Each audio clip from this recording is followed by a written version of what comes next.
Stugotz here. Did you know that every single episode of the Dan Le Batard Show is now on Spotify? Yes, the same app that has millions of songs now also has thousands of podcasts. On Spotify, you can listen to all your favorite shows and discover new ones. Just not too many. We get jealous very easily. To subscribe to our show, search for the Dan Le Batard Show, tap follow, and get every new episode delivered to you. Podcast on Spotify. They are streaming right now. And now. And now. And now. And now. And now.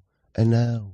And now. To give batters a different look, pitchers throw a changeup. Your idea of a different look is sunglasses. That's true. But La Quinta Inns and Suites is really taking the different look thing to a new level. Definitely a major league makeover, starting with a bolder, brighter lobby full of comfortable spaces to let you settle in. Or chill out in front of a big flat screen like Wingo would. Oh, you know it. It's a changing La Quinta look to help you get in the zone and look sharp when you hit that big meeting. Prepare to win at business with La Quinta Inns and Suites. Book now at LQ.com. Listen up, people. We have a big favor to ask, and we promise it won't take up too much of your time. You know, our show is supported by some fantastic sponsors, right? Well, we'd love to hear your feedback. Head to ESPNpodcaststudy.com and fill out a short, anonymous survey. That's it. We swear, again, that's ESPNpodcaststudy.com. This is the Dan Le Batard Show with the Stugotz podcast. Guillermo, put it on the poll, please. Is Yoo-Hoo chocolate water? Happy 62nd birthday. 62nd. This will make you feel old, to Joe Montana. Oh, happy birthday to him. I don't care. Good luck. We begin with the wild ride of Alex Ovechkin, as my father calls him. Good save. Was about to find you. Why can't we all have as much fun with sports as Alex Ovechkin, who was crushed at every turn for being great but being mentally frail, or whatever we do to this loser, choker, and now he's not. Now he gave his face to the cause. He gave his teeth to the cause. He's what? Well, he beat an expansion team. I mean, his first season. A bunch of players that no other teams wanted. I don't know. You don't know what? I question whether or not he's a champion. I do.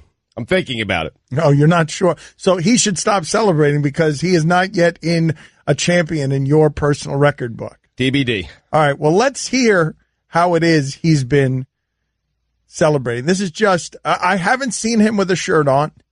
I haven't seen him not clearly euphoriously drunk.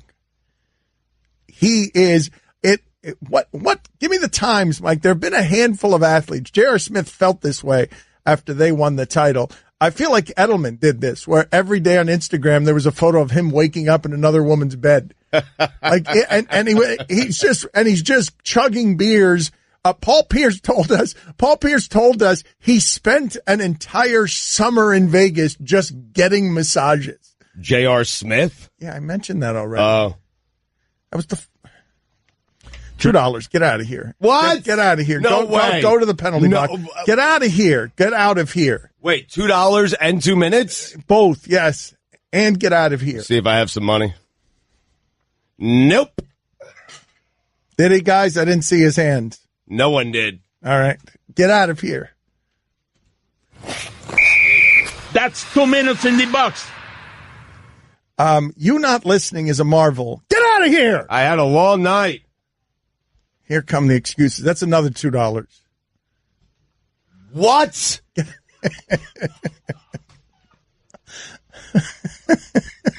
Stugotz. I mean, I'm playing and pay. My hand is practically broken. Get man. out of here. Get out of here. All right. So that's $4? It's like $5. And go. What? Go sit in the box. Mike, go get some of the best sound of him not listening, because he's already complaining. Mike, he's already warning us that he can't do anything right today, that he doesn't feel well, that he's tired. He was making excuses by text. I got a driver in. I need segments off. He's like, it's so hard what he does, being bad. So he's very tired, and he's already saying that he's going to be a disaster today. He hasn't done any of his work that's necessary for today. He was sitting there last segment doing his weekend observations. And now we're going to get maximum not listening Stugotz. Here's an old classic. Steve Martin was a prop comic. He was? Yeah, he came out with an arrow through his head. Mm-hmm. And people found that funny. Steve Martin also. That's what he just said. Oh, he said that. In that sound, I've never noticed before. He's just like, like, Yeah. just the totally, like, No, that's like what. Totally that's right. On the front end of that, he's faking it as if, Mike, he's making the sound that accompanies, I've absorbed this. Steve Martin was a prop comic. He was? Yeah, he came out with an arrow through his head. Mm-hmm. And people found that funny. Steve Martin also. How many of those do you have, Mike? Because I'm perfectly fine playing nothing but Stugotz not listening clips because our library is long. A lot of real estate. By the way, they have apologized for smuggling that dog. Sorry, this is why I I don't know what that means. It says Stugotz not listening Johnny Depp. And this was the sound. By the way, they have apologized for smuggling that dog. By the way, they have apologized for smuggling that dog. What a great sentence with no context. You could do a whole you could do a Mad Libs routine about right from there. You pull something out of a box, and this is what it reads on the box. By the way, they have apologized for smuggling that dog. So let's have that be Exhibit A for why I should probably take a couple minutes to get some of these together. All right, we'll do it next segment. Guillermo, where you going? No, don't get Stugotz yet. I got questions for you. Because Guillermo went out to the Marlins game this weekend. Twice. Did you pay? Yes, I did. $4 tickets, though. 25th anniversary. I'm telling you right now, I've been a little harsh on them, some people could say. It was a fun weekend, man. It was nice going back there, seeing the teal, seeing some of the old players. Yo, chicken time. Yeah, you said all offseason that you weren't going to spend $1 there, and then you went there this weekend. You were a big fraud. You're a liar. It's $4. Don't argue with the chickens. Undefeated, never lost. It all meant nothing. Your words are meaningless. Fraud. I got a lot of that. Got a lot of traitor, a lot of fraud. While you were walking around the ballpark? No, there I got people requesting to take pictures with me. But like in the comments, I put up a picture. And let me tell you why I put up a picture, because you guys are going to make fun of this too. So they have like this 25th anniversary like fan like mosaic. And the only way you could get on it is if you like put it with the special hashtag and then you go and they like print it out. So I put it up so I could be part of this fan mosaic for the 25th anniversary. It was fun, man. Here's the thing. I love the Marlins. I can be mad at them, but I ultimately love them. So people don't like it when I, go to games and stuff because it's the opposite of what I've been saying. Yeah, that's exactly what it is. But am I never going to go to a game again? Oh, I mean, that's unreasonable. It certainly sounded like it when you were making some of your crusades. It sounded like you might not pay another $1. You said you would not pay another $1, but tell the people the truth. And this is the saddest part of this whole story. Guillermo didn't stay for the games. He paid the $4, and all he was watching is alumni Marlins softball. Yeah, I did that yesterday. I went to the game nice and early, an hour and a half before the game. I watched the alumni softball game, and then I left before the real game started. Was Charlie Huff there? Oh, man. Charlie Huff was there, and he hit a rope. And this Alex Gonzalez, MVP of the softball game, in case you guys were wondering, Alex Gonzalez was just clowning people defensively. He made this backhanded stop, a leap, a throw to first to get someone out. He was catching pop-ups with his back to the field just for fun. Who played in the alumni game? How many people? Charlie Huff is still hitting ropes? Yeah. Charlie Huff He robbed them. He shouldn't have robbed them just because it was mean. Charlie Huff was 60 years old 60 years ago. How is Charlie Huff not breaking into peanut brittle as soon as he swings a bat? Softball, man. Everyone can get a hit. Was he pitching? Huh? Knuckleball? He actually, he did pitch a little bit. For some reason, they had, who did they have pitching? They had Orestes Estrada pitching. What a disaster he was, giving up bombs left and right. They had to pull him. I've never seen a manager go out and take a pitcher out in the middle of a celebrity softball game. They took him out of the game. They put him in left field. Antonio Fonseca came in to pitch. Who were the best Marlins players there in terms of resume? In terms of resume? The names you're saying right now, the national audience is listening to this and saying, what kind of crappy alumni game? No, it was great. No, I understand. I understand why you like it. What I'm asking you is, first of all, put on the poll at Le Batard Show. Are you stunned that Charlie Huff is still kicking around the softball circuit? Well, he's not kicking. $2, get out of here. That's 2 minutes in the box. Yeah, can you send Stugotz back in? He's got to read. He's got a Sports Center. This is going to bear monitoring. Billy's enjoying having some celebrity at these Marlins games where he goes and he gets the light to himself. This bears noting. There have been signs at Marlins games of Billy Gill. He's enjoying how he's becoming a Marlins celebrity. But I'd like to know what happened to your hand, Stugotz. Broke it practically. Doing what? Punching whiteboards. You think the whole LeBron thing was fake? Yes. Okay, very good. Hi, everyone. Stugotz here. Support for the Dan Le Batard Show podcast comes from our friends at Rocket Mortgage by Quicken Loans. Chances are you are confident when it comes to your work, your hobbies, and your life. Rocket Mortgage gives you the same level of confidence when it comes to buying a home or refinancing your existing home loan. Rocket Mortgage is simple, allowing you to fully understand all the details and be confident you are getting the right mortgage for you. To get started, go to rocketmortgage.com/Stugotz. That's rocketmortgage.com/Stugotz, STUGOTZ. Equal housing lender, licensed in all 50 states. NMLS consumeraccess.org number 3030. Dan Le Batard. I would like to help out the board op on Golic and Wingo. Cliff, I am your voice. I was you once. I am you. Golic and Wingo laughed at Cliff the board op. And Cliff, I'm telling you, they all laughed at me at one point. They're still laughing. Can we talk to Cliff right now? I want to ask him who in sports looks like they might have dandruff. Can we talk to Cliff right now since you've decided to use this first segment to send shout-outs to Cliff the board op? Stugotz. Guys, it appears that we have Cliff the board op. Oh, yeah. All right, Cliff the board op. The question is posed to you. Mike, get our top-of-the-line entertainment production ready. Who in sports most looks like they probably have dandruff? Is that to me? Thank you, Cliff. Your big shining moment. You are indeed the Stugotz of the board op world. Hey, goodbye, everybody. This is the Dan Le Batard Show with the Stugotz on ESPN Radio. Put it on the poll, Guillermo. Do you want to hear a Stephen A. Smith impression? Every day they give me a sound sheet of things. And I asked Guillermo, how do you feel about the Stephen A. Smith impression? And Guillermo, confidence reeling, neurotic as always, answers meh. So it's highlighted. It's at the top of our sound sheet. It's the very first thing. And I ask him how he feels about it, and he's like, meh. So with all of that as context, do you want to hear the Stephen A. Smith impression at Le Batard Show?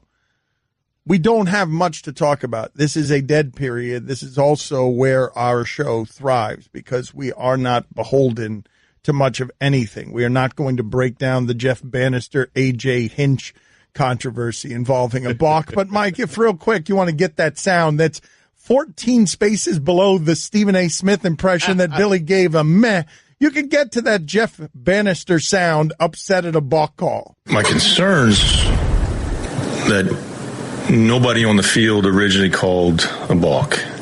There was nothing, no umpire called a balk, and their manager came out and I guess was arguing for a balk. They got together and the explanation was to me that Key didn't tell anybody he was going out of the windup.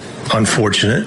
I've never seen a non-balk call turned over and called a balk. Didn't know that we could come out and get the umpires convened to try to see what everybody came up with. It upsetting in a sense that, it's you can't argue against a balk. So that was my concern. So Jeff Bannister clearly enraged, and A.J. Hinch wasn't having that. We like to be fair and balanced because when you say things as inflammatory as what Jeff Bannister just said, you have to present the other side in the name of fairness. So here's A.J. Hinch enraged about what Jeff Bannister said. It's clear as day what happened. It just is a weird play, and I think it caught everybody off guard, including the umpire and crew. I mean, it's an illegal pitch with a runner on third, and Keelan does that all the time with nobody on. So I think he was so focused on the hitter, he decided to do a quick pitch, which you can't do. It's a balk. So once they convened, I could overhear a little bit of the conversation, and ultimately they got the call right. ESPN is the worldwide leader in sports and sports sound. ESPN needs sound to thrive. That's the best of what we're going to get for about 2 months. ESPN sends that out to all of its tentacles. Here you guys go. Here's some Jeff Bannister and some A.J. Hinch. Have at it. Make chicken salad out of Jeff Bannister and A.J. Hinch. Should we get Hinch on or? Break down the balk of it. Break down an illegal pitch for 3 segments. Was it a balk? Was it a balk? Who's right? Bannister or Hinch? Who you with? Put it on the poll, Guillermo, at Le Batard Show. Who you rolling with? Bannister or Hinch? Mike, let's get back to Stugotz not listening. We are headed into a couple of months here. The summer months really get Stugotz. They rot his brain. As the years have deteriorated, so is he. Yeah. And so here is another example of Stugotz being paid professionally to work and not listen.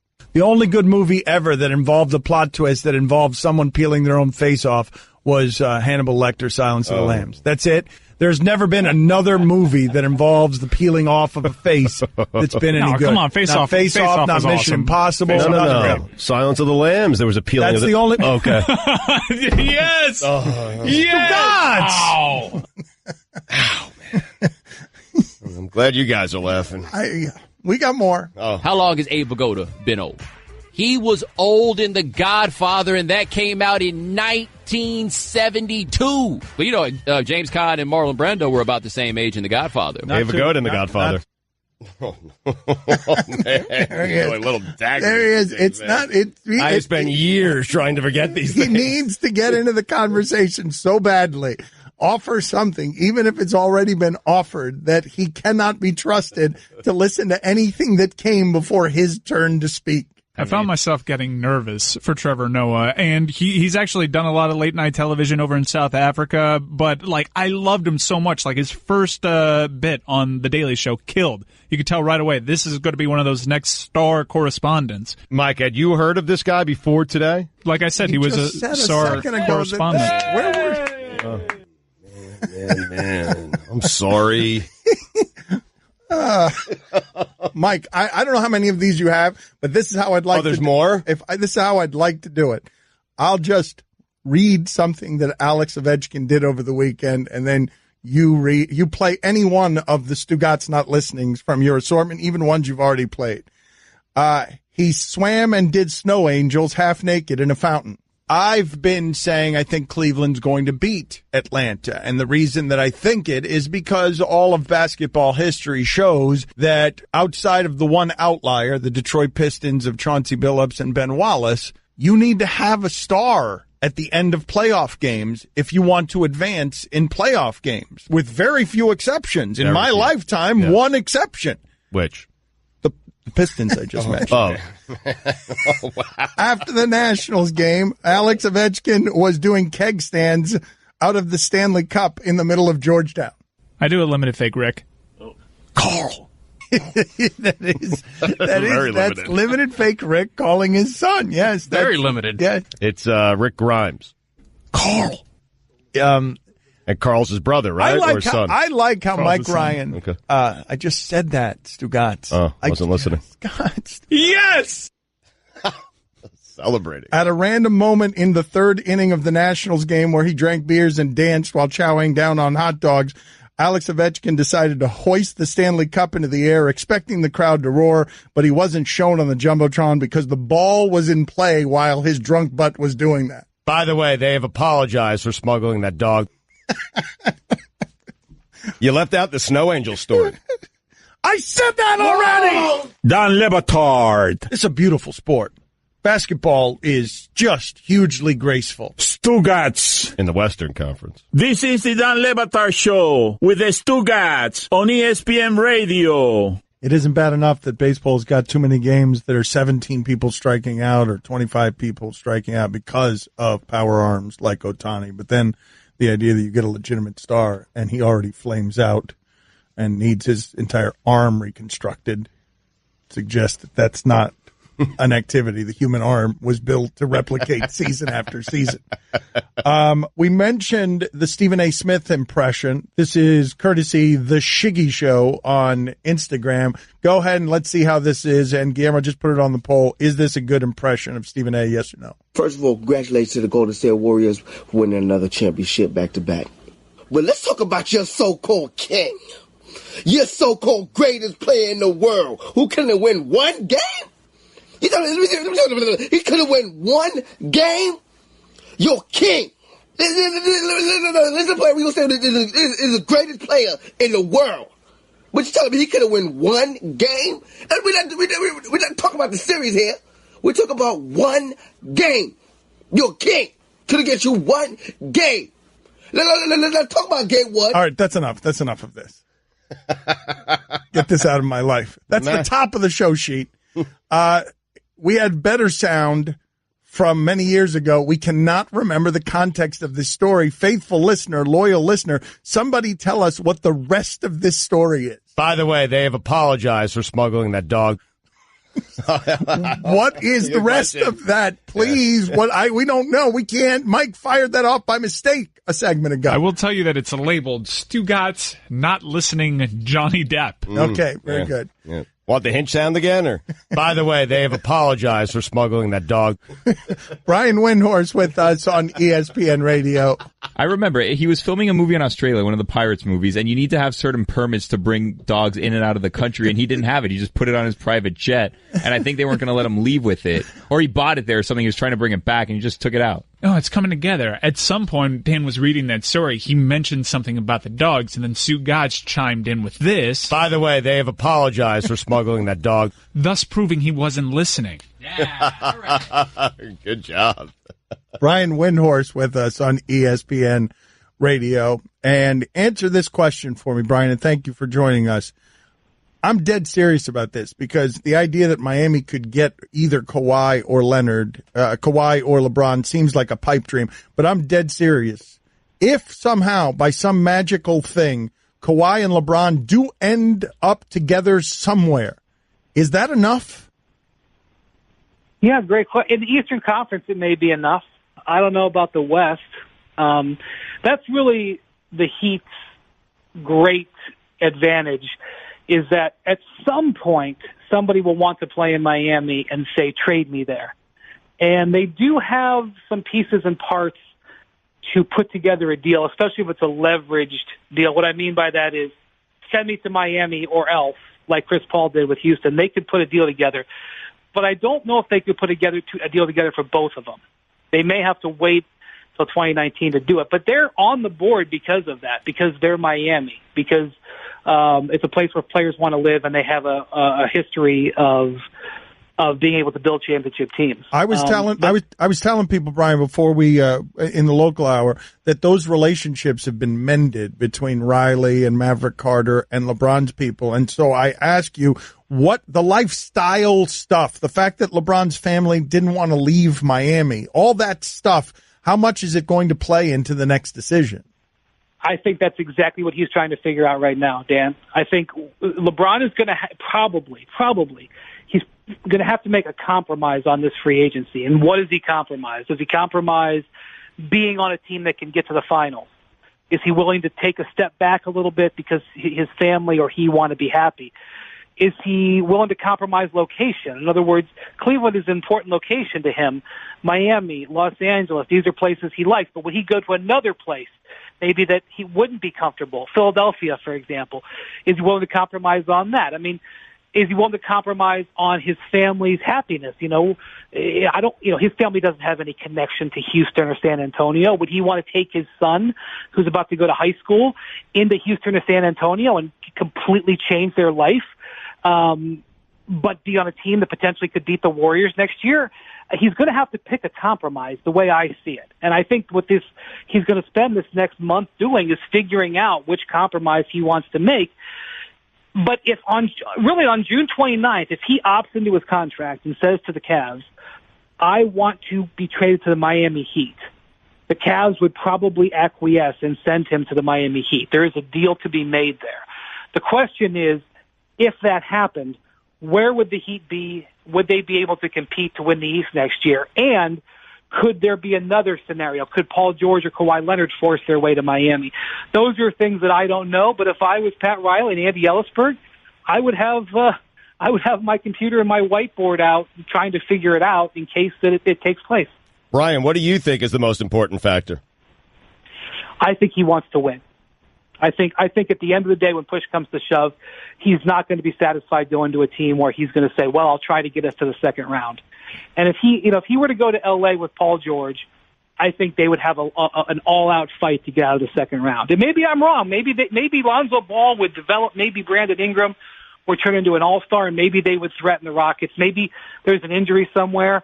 But that's, and I'm not saying that's why he wouldn't go to L.A., but that's the thing. I mean, and I think if he stayed in Cleveland and they got the number 8 pick, he would be in an all-out fight to try to get back with the Cavs. They would be against the Celtics and Sixers, and it would be a fight. So I think ultimately he's going to try to my bet, if I were wagering, would be that he would choose the best possible team under the circumstances. And it's impossible to answer from there this question, Brian.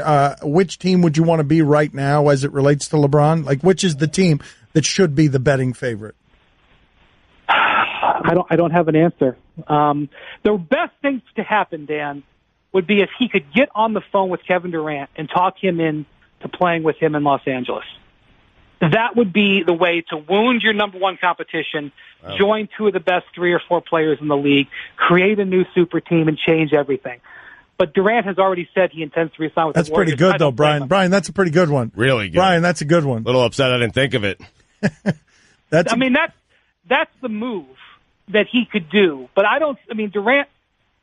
Durant has what LeBron wants. Why would Durant do business? But I'm just saying, like, if you're looking for if you're looking for something where you wouldn't have a compromise, that's where you wouldn't do it. But if we're playing that Game of Thrones, if we're playing that King of Thrones, as I called it last week, like it's Durant's league right now, and you are not going to beat him as another team. The chess piece is LeBron. It's LeBron going over the top of Durant, and what you just suggested there is better than any idea I've heard in terms of evening out on what's best for the league.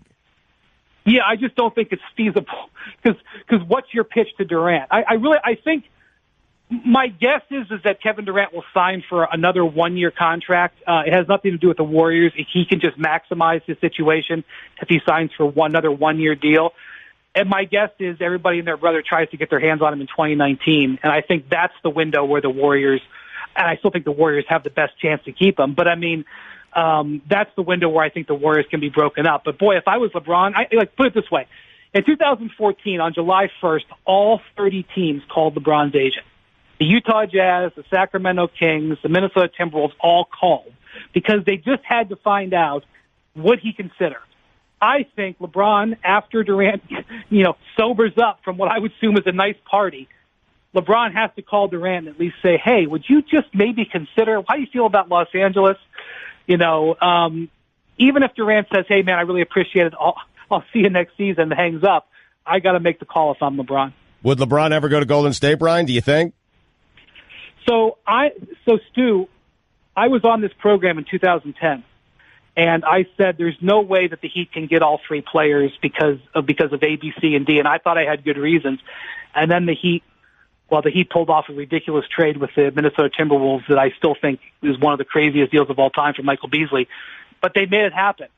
So I'm not going to sit here 8 years later after seeing craziness in this league happen and tell you that something's not going to happen. I'm not ruling it out. And the Warriors should be one of the teams that, just like I think LeBron has to call Durant, I think the Warriors have to call LeBron if he becomes a free agent. Do I think it's likely to happen? No, I don't. But hell, it's on the board. I love that Windhorst isn't ruling anything out. It's time, baby. June and July, Windhorst isn't ruling everything out. Soon LeBron takes over again. This is your bedroom. This is your bedroom with Blue Chew. Blue Chew uses the same active ingredients as in Viagra or Cialis, but now comes in chewable form. Chewable means better, cheaper, and works faster than pills. No in-person doctor visit, no waiting in line, no more awkwardness. 100% online at BlueChew.com, where your first order is free. Just pay $5 shipping. Use promo code DAN at BlueChew.com and restart the party. Don Lebatard. Guillermo, put it on the poll. Are you disturbed at all that Stugotz thinks extortion and blackmail are normal business practices? Stugotz. It has to drive you crazy because you are smart, you are well thought out, you are reasonable, you are balanced, and I just come in with blackmail, COB. And they love you more. Yep, spot on. And I'm so envious. I want their love. You're not going to get it. Their love's important to me. I want the love of dumb people. This is the Don Lebatard Show with the Stugotz on ESPN Radio. Stugotz loves the transaction more than the action, so you should have seen him during the break. Finger guns pointing all over the place, like making fun of the idea of Windhorst is going to have to come back to Miami. He hated living in Miami. Chris Cody eggs him on by saying Windhorst doesn't seem like a fan of the sun. Put it on the poll, Guillermo. Does Windhorst seem like a fan of the sun? But so Stugotz is just waddling around here and strutting because the next 2 months are what he loves. It doesn't resemble anything close to journalism. It's just everybody saying, I think this because of that. It's the wild, wild west, it is just total freedom from anything. I think LeBron will call Durant and they'll go to the Lakers. Woo! It's that special time of year where if you own a cupcake shop, you have as much credibility as Woj in the eyes of the Stugotz. Cupcake shop broke that story that LeBron was going back to Cleveland, right? For every right cupcake shop there is. That's right. There are 100 wrong cupcake shops. That's right. We've been doing this for weeks. We had Kawhi here, 3 weeks ago? Yeah, months ago, I think. Well, let me ask you guys this question, because this is the predicament that the Warriors put everyone in. This is the predicament. And it's why what Windhorst is saying, which I haven't heard before, makes a lot of sense. If LeBron wants to play chess with some of this stuff, lean on the friendship with Durant. We've already done it elsewhere. It could be a wrestling heel move. Like, people might come around on you now with the idea of you betrayed the mighty Warriors, you got your championships, and then it becomes wrestling. It becomes LeBron and Durant. But let me ask you this question. How many teams in the league? This is the problem. What I'm about to articulate to you that LeBron faces in building this team with more power than an athlete has ever had. Who's got two guys on one team better than the combination of Steph and Durant? Because I'm not done. Who's got two guys anywhere in the league better than just the combination of Durant and Curry? Two guys that are even close that you would come to taking. Is it Chris Paul and James Harden? Who are the two guys? Is it Anthony Davis and Boogie Cousins? Who are the two? I think it'd be Paul and Harden. I do. What's funny is Cleveland arguably had it. Okay, that's correct. And lost in 5 because they didn't have it, because this is the next problem. Even if Kawhi and LeBron team up, and I tell you they're teaming up, period, and I tell you, are they better than Steph and Durant? You'd be like, are they? And then the next step, and it's Hall of Famer Klay Thompson, and it's Hall of Famer Draymond Green. Good luck building the thing. They had to build that thing in order to topple LeBron. Now he's got to build something back, but how the hell do you do it from there? That your two guys need to be better or equal to their two guys, which is damn near impossible. And then what they got at 3 and 4 is just complimentary Hall of Famers. Klay's happy to score 10 points and hit the threes that bury you in the fourth quarter while playing defense all game, and Draymond's happy just running around out there scoring 2 points and just doing all the janitorial work. I think a lot of people are going to say they'd rather have LeBron and Kawhi, but how could you say that? We haven't seen Kawhi play basketball in over a year. You could say it, but regardless, if you have LeBron and Kawhi, and then what? Where you get your Klay and your Draymond? Because normally when you build around these things, what you get is a Ray Allen or a Shane Battier. You don't get a Klay or a Draymond to be like, that's where we are in the league right now. Is the day is so very dead of Dirk Nowitzki able to win a title as a one-man star team. Like, that's done. Until Kevin Durant leaves there, we'll never see that again. Now, normally it takes 2 or 3 stars, but the Pistons of Chauncey Billups and Dirk's Dallas team are one of the few that were able to win with one guy. Right. But now LeBron can't.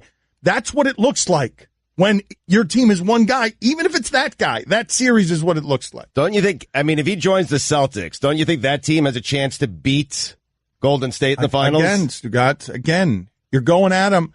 You got Gordon Hayward as your third, but you're still going at him with LeBron and Kyrie, who Kyrie doesn't want to be there after next year if LeBron goes there, I would imagine. And as things stand right now, they'd have to trade either Kyrie or Gordon to make it work. Yeah, like it's just what they've built is a monster that feels indestructible. Ethan Strauss talks about that. Stugotz here. Did you know that every single episode of the Dan Le Batard Show is now on Spotify? Yes, the same app that has millions of songs now also has thousands of podcasts. On Spotify, you can listen to all your favorite shows and discover new ones. Just not too many. We get jealous very easily. To subscribe to our show, search for the Dan Le Batard Show, tap follow, and get every new episode delivered to you. Podcast on Spotify. They are streaming right now. And now, and now, and now, and now, and now, and now, and now.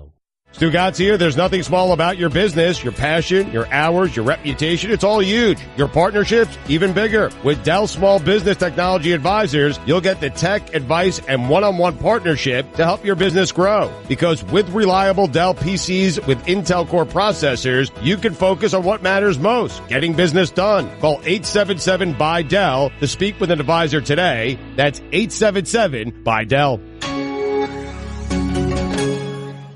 Listen up, people. We have a big favor to ask, and we promise it won't take up too much of your time. You know, our show is supported by some fantastic sponsors, right? Well, we'd love to hear your feedback. Head to ESPNpodcaststudy.com and fill out a short, anonymous survey. That's it. We swear, again, that's ESPNpodcaststudy.com. Dan Le Batard. What I'm telling you, this is what I'm telling you. You send 4 or 5 or 6 88-year-olds my way, and each one of those fights is going to look like Don Zimmer and Pedro Martinez. Each one of them. Send them one after another. It'll be like a kung fu movie. Stugotz. Send them one after another, and I'm telling you, I'm dusting a dozen 88-year-olds, one after the other. They're like zombies. They can come all at once, one after another, with my hands.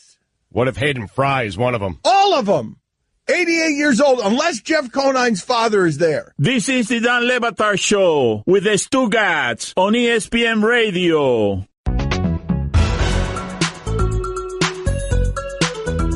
Ethan Strauss has been covering the Warriors better than anybody the last couple of years. He's doing so now at The Athletic. Thank you for joining us as always, Ethan. We were talking before you came on. Windhorst mentioned something that I had not heard, which is the idea of LeBron having to make a phone call to Durant to see if he wants to play somewhere else, thereby weakening his other opponent as opposed to just strengthening himself. Can you please tell us what LeBron's move is? Because the only counter to Durant is whatever LeBron's move is.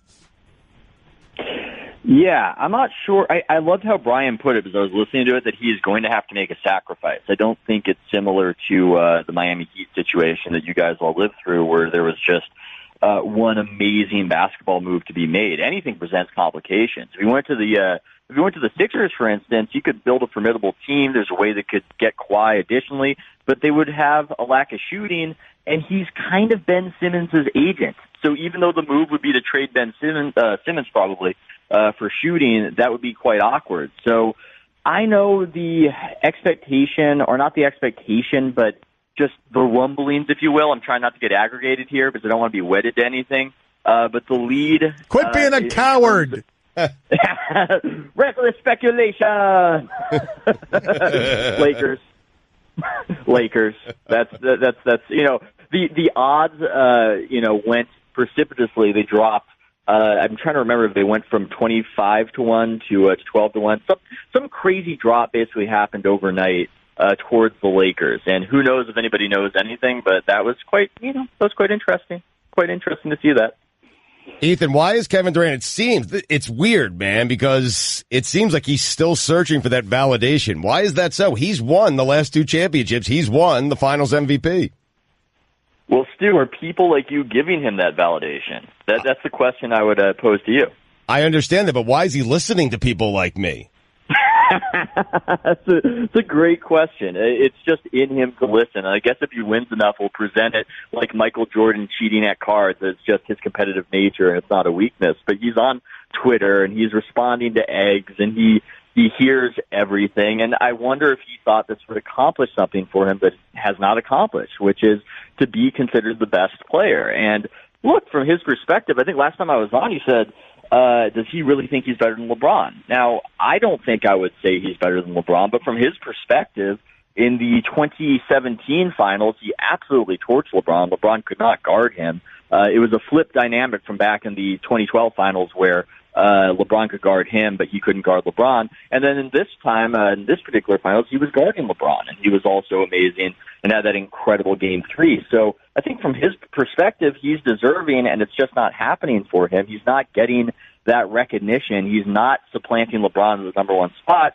And also the local fan base here, they do prefer Steph Curry. So I just think that even though he's won twice, and it seems like enough has happened good that he is committed to at least another season, it just hasn't done for him perhaps what he thought it would do. I'll take it another step on that, Stugotz, because if you keep carrying this out to its most extreme extension, Kevin Durant can win 8 straight titles and will not be Jordan. Like, we won't do it. Correct. We will not. It could be 8 straight. And Ethan, we wouldn't say, oh yeah, that guy's better than Jordan. And I don't think we'd say he's better than LeBron either. I think at 8 that he would have outlasted us. I think at 8 we would have to reassess some things. I mean, that's just never been done before. You think at 8? I think that's a little prisoner of the moment-ish. In fact, I think even him, he might be doing a little bit of a prisoner. But Ethan, because it's been too easy, Ethan. It can't look like that. Has a finals champion ever won back-to-back sweeps? Has that ever happened before? Yeah, but how much of that is a function of the East being garbage? You know, is that really a function of the Warriors having so much talent, or is that a function of what's going on in the East? Because the league didn't look so ruined. The league didn't look so dominated during halftime of Game 7 of the Western Conference Finals, for instance.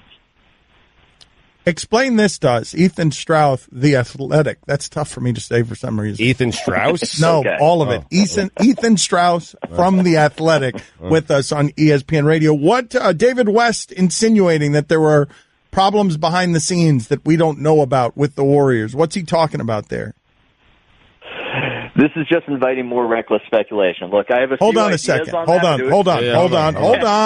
Hold on here so that you can be unshackled from your journalistic handcuff. Time to throw away all journalistic credibility and get reckless.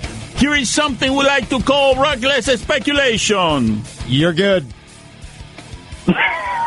It's a disclaimer. Go ahead. Say whatever you want. Say whatever you want. Look. He presented a variety of options. It might have something to do with the things that we were discussing earlier. And beyond that, I'm not going to be that reckless with my speculation, which I know will cause you guys to kill me as part of the peer pressure of trying to squeeze me to give up information to make the radio show Ethan, better. David West, you cover this team better than anyone. David West has intimated things. You've told us before about the frictions with Draymond Green in that locker room. You're embedded in there. Give us something. Yes, but I did it in an article. But I did it in an article form, and then I come on to talk about it. I just don't shoot from the hip on radio. That seems a little bit. I don't know, reckless, I would say, and speculative. Okay, let's try it again. Let's see if this can work again. Let's try it again. Maybe he didn't understand when he says it seems a little reckless. Perhaps you didn't understand my father's accent. Time to throw away all journalistic credibility and get reckless. Here is something we like to call reckless speculation. You're good. I don't think this is a magical spell the Wizards have. All right, get him out of here. Fade him out and get him out of here. I'm done with him. 2 minutes. Throw him in the penalty box. Get out of here. Maybe he'll come back and help us in the next segment. Get out of here. 2 minutes in the penalty box. All on drugs. Just get what? That's 2 minutes in the box. What happened? What you see? What? He gets it now. I think he screamed, "They're all on drugs." Oh, wow! Right. Wow! We let him back. Wow! They're all on drugs. Strauss bomb. Good God! Little too reckless, to be honest. Yes. Calm down, man. What do you think my father's voice doing that buys you? Nothing. Is he still there? I don't want to hear him giggling. Get him out of here. Cha-ching! Time for some ads. Honest to God, Stugotz. It's a credible journalist, Dan. I don't know what to tell you. I mean, he has there David West is saying something that things were going on in the locker room. You could talk around that. You absolutely can, and he should. I don't know. I mean, I'm feeling like maybe we shouldn't have Ethan on the show anymore. I don't know. Last 2 appearances. A lifetime ban? Maybe. What do you think? Have we ever given a lifetime ban to anyone?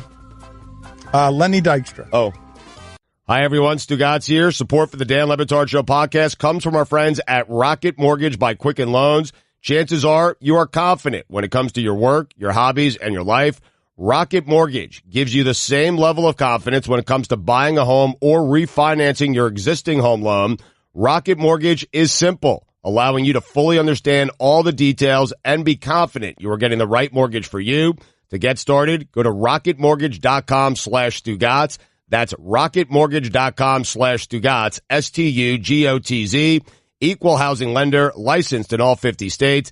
NMLS consumeraccess.org number 3030. Dan Le Batard. Why do we still do this, honestly? Why do we still work with him? Why do we put ourselves in this position? Through. Why do we work with this person? Old. We should stop working with him. Yeah. We have offers. We need to find something. You have offers.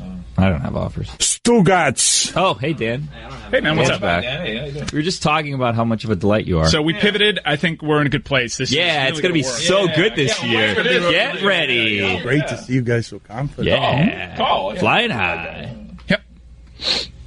This is going to be an utter disaster. He's still here. I've been working with him for 12 years, and I still go home upset with myself that I allow this to happen. I am clinically depressed because of this guy.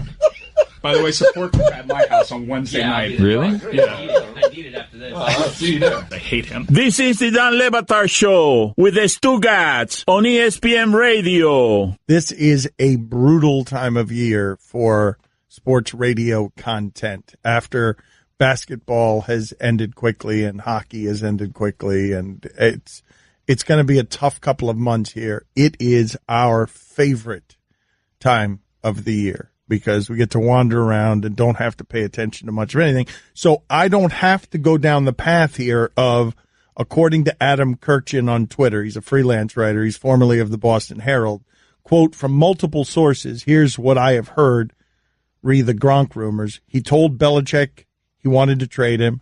Offers on the table with both the Titans and the 49ers. He and Robert Kraft had a closed-door meeting to discuss. Tom Brady threatened to retire if the deal went through. Kraft nixed it, end quote. Pat's PR head Stacey James counters with, I would say with the utmost confidence that none of that is true. None of it, end quote. We don't have to talk about that. But it's according to Kirchin. I know, Adam Kirchin. Adam Kirchin. So, Guillermo is neurotic and crazy, and so he has totally given up on his Lewis Brinson campaign because the first hint of, oh, that doesn't make me popular, makes him run into the forest nude, naked and afraid. He had a good weekend, by the way. I mean, the stats won't show it, but he had a good weekend. You are a coward. He's fast, man. He makes other teams make mistakes. He got on base, tying run in the ninth inning. Pinch hitting, by the way, because they're giving him a game off per series so he can kind of work some stuff out. He forced an error, was on second base, tying a run, and they couldn't bring him in. And then the next day, no-hitter on Sunday was going. He almost broke up that no-hitter in like the second or third inning just with his speed. If you don't know what we're talking about, caliber. All-Star feet. Lewis Brinson has been hitting under, 170 all season. He's under his weight, which is startling because he's thin. He is skinny. And Guillermo has gotten a degree of fame from creating this Lewis Brinson All-Star campaign that made him end his boycott with the Marlins, pay the $4. You got, how many tickets did you get for $4? One or two? I got one ticket for $4. Here's the thing about $4 tickets, Dan. It's $4 tickets, right? But by the time you pay the fees, the tickets are $8 because they're charging all these fees. So it's not really $4.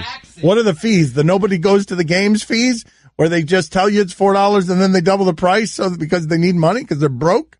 Because they've got a discount bin playing third base for them? No, but he's right. It's like hotel fees, man. It is. I'm serious. Is that what it is? They charge you like these convenient fees. And sometimes because I'm cheap, you know what I do? I'll go to the venue and buy the tickets myself to avoid the convenience fee. Like, I avoid But what is that? Ticketmaster What all is the a time. convenience fee? Well, that's a good question because sometimes I go to the venue itself and I get charged a venue fee. And it's like, wait a minute. What was the convenience here? I drove here. You're inconveniencing me with both of these fees. Can you put it on the poll? Do you know what a convenience fee is on your sports ticket? What it pays for? Regardless, Guillermo has fallen apart. He's just a coward. He doesn't want to do it anymore. Like, Lewis Brinson is going to be, first of all, David Sampson accused us last week, the former Marlins president. He accused us of being more roar than reach. You're not even roar. You're a whimper. Like, what? Why can't you be stronger than this? Are you done with your campaign? Are you now publicly announcing that you don't want to have anything to do with it because you hurt poor Lewis Brinson's feelings? I'm not ready to concede just yet. I'm kind of waiting also to see where we are when the first, results come in to see if this is all for naught. But if we're up there, I mean, I think we need to continue. They asked him about it on Friday. What we have kind the of campaign is that? You're gauging You're the interest? leader. I mean, if they're up, I think we need to continue. Like, you are articulating nothing but cowardice at every turn. Will you take a stand for something? Will you have conviction about something? I'll let you know after the results come back. They asked him about it. We have the sound courtesy of WPLG and Clay Ferraro. I'm not sure that he's that upset about this, to be honest with you. Did somebody make you aware of that and it came out on Instagram? What was the thought process behind that? Oh, no, that was just me being, one, a good teammate, trying to get some good votes for some guys in here, and two, just trying to be funny. I appreciate the love, obviously being a hometown kid, but, get these other guys in there. Obviously, I haven't done my job up to this point, but, whatever, it's all right. This is what Guillermo does. He sends me that video this weekend with do you think Brinson's okay?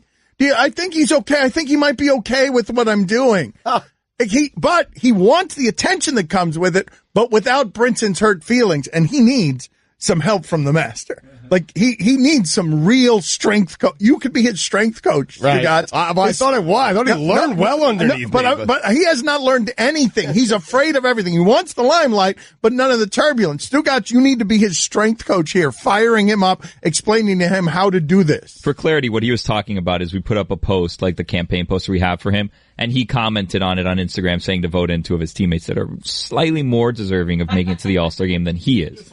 Now, I would argue that I don't want the fame that comes with this. I want him to get into the All-Star game. You can take that. I don't care about who is responsible for him getting in. I just want him in the All-Star game. I like him. Okay, but you're afraid of hurting his feelings. Yeah, that's true. But you can't be afraid of hurting his feelings. If he gets into the All-Star game, Guillermo, it's going to be as a joke. He will make the All-Star game, and he will be ashamed around the other teammates. I don't know. John Scott made it to the NHL All-Star game, right? Wasn't he like MVP? That was awesome. No, Guillermo, this would be viewed as a complete joke, right? Everyone knows he's not deserving. We're starting a campaign that gets him into the All-Star game because it's representative of Marlins baseball down here. And you got to stay with it, man. It's not about Brinson. This is about you, okay? Now I'm thinking we shouldn't do it again. See, this isn't going well. The Royals did this a couple years ago. They had like almost all their starters at the top of the voting. Yeah, Omar Infante was hitting like 220 and he was about to start at second base, and then MLB came in and they determined that some of the votes were kind of I want to put MLB faulty. in that position, though. I don't think we're even going to get to the first ballot before some of the votes disappear. Let's stay strong. Well, not this way. Certainly not this way, where you're abandoning the crusade in the middle of it. Right, Bill, you got to stay strong all the way through. In order for those first results to come back in a way that you want them to come back, you have to make this about you. People are going to rally around you, not Lewis Brinson, okay? It's about you, Guillermo. Brinson's hitting 50 points lower than Omar Infante, and that was a national scandal. Wow. Why are you such a coward, man? I don't want to be mad. All right, get out of here. $2, get out of here. Let's go to... I'm going to take over this campaign. I'm going to get it done. I mean, I'm going to steal it. Please, take it over. Please do. No, we've got to pull the coward and bring in... Get out of here. Get out of here. You're shame. Get out of here. Listen, I'm trying to share some glory with you. I didn't steal it already. Stugotz is going to have to take over this campaign because you don't have the grapefruits for it. That's 2 minutes in the box. Grapefruit. He's such a wimp, man. I'm going to take it over. I mean, this is right in my wheelhouse. Mike, is that it? Do we pull it from Billy? Do we have to pull this from Billy because he created it, his idea, it was going somewhere, and now he is really wimping out? Just wait a couple hours for the first round of results to come in, and then we'll decide what to do with Billy. All right, when? See, I don't think that's right. I think he needs to decide right now if he wants to move forward with this thing. Right now, not after the results, right now. Are you Bryn or are you Proud. Brinson, Brinson. To Brinfinity and beyond. Yes. Don Le Batard. Guillermo, you were here throughout the entirety of that. We talked to them for an hour. What did you think? You guys were listening. What did you guys think was the best thing in there? Stugotz. You weren't listening. Okay. I mean, good talking so much to you. going on. Okay, good talking to you. You weren't listening. Excellent work by you again, as always, Guillermo. You brought it strong, as always. This is the Don Le Batard Show with the Stugotz on ESPN Radio. Guillermo, put it on the poll. Is the greatest tribute to the champion Warriors that they made champion JaVale McGee go 16 for 20 in the finals? Career laughing stock JaVale McGee. They started him at center. Mike, give those stats again that you had on that assortment of players for the Warriors that were turned into efficiency machines because you don't have to guard professional basketball players when you have to guard their other four guys. And two of them are almost totally unguardable. The bleep that Steph Curry does in taking handoffs and getting to a corner with a sliver of time. It's not just that he's the best shot ever, which is crazy by itself, that he's perfected shooting at the height of human evolution, but he also gets it off quicker than everybody else. So it just spaces the floor. It's crazy video game cartoon stuff, what he does, even when he's missing. I heard Jeff Van Gundy say during the finals that he's also the best, the guy like that moves the best without the ball in the history of the NBA is Steph Curry, just to get himself to an open spot and just let it fly. In the NBA Finals, Iguodala, Livingston, Bell, McGee, and Looney, 51 for 68, 75% from the field. That ain't because they're good, people. It's because the other four guys are. You could like Sean Livingston. We could literally take anybody and do it because they just did it. They did it with JaVale McGee. Damn, they did it with Swaggy P. It is just an absurdity what they've built, which allows us to focus on something else, which is Mike Ryan did his job very poorly in the first segment. He played a stray sound that didn't have anything to do with anything, but it led us to a variety of curiosities. By the way, they have apologized for smuggling that dog. Okay, so that's the only sentence that Mike played. It was about Stugotz not listening to things, not absorbing things, not remembering things. And again, it was just a random sentence that fell out of the sky that produced a bunch of different questions. By the way, they have apologized for smuggling that dog. So we have found the context, finally, for the entirety of this story because we were very curious what that sentence was about. That stray shrapnel of sentence that involves smuggling dogs. Did you see this incredibly awkward video that they released apologizing for smuggling their dog into Australia? Yes, I did see that. It's how they got out of being and Johnny arrested. Depp is feuding with like Australian politicians. Yes, it was like that. That video looked like they had been kidnapped, and the apology seemed like it was not sincere. By the way, they have apologized for smuggling that dog. This according to CNN.com. Wow. Are you joking? Okay. Wow. Is that real? That's not real. Doesn't listen at all. Doesn't absorb. Just waits for his turn to talk. You've done it with Swaggy P. Guillermo, what rabbit hole, Johnny Depp rabbit hole, did you fall down just while researching, trying to figure out the starting point on that story? So I was curious as to what happened, and then I heard there's a video. We have the video, by the way. We can hear the apology. So I started looking up, well, what happened? Like, what exactly happened? So I went to The Guardian, and I found a bunch of different articles, and there are some highlights of what was going on there.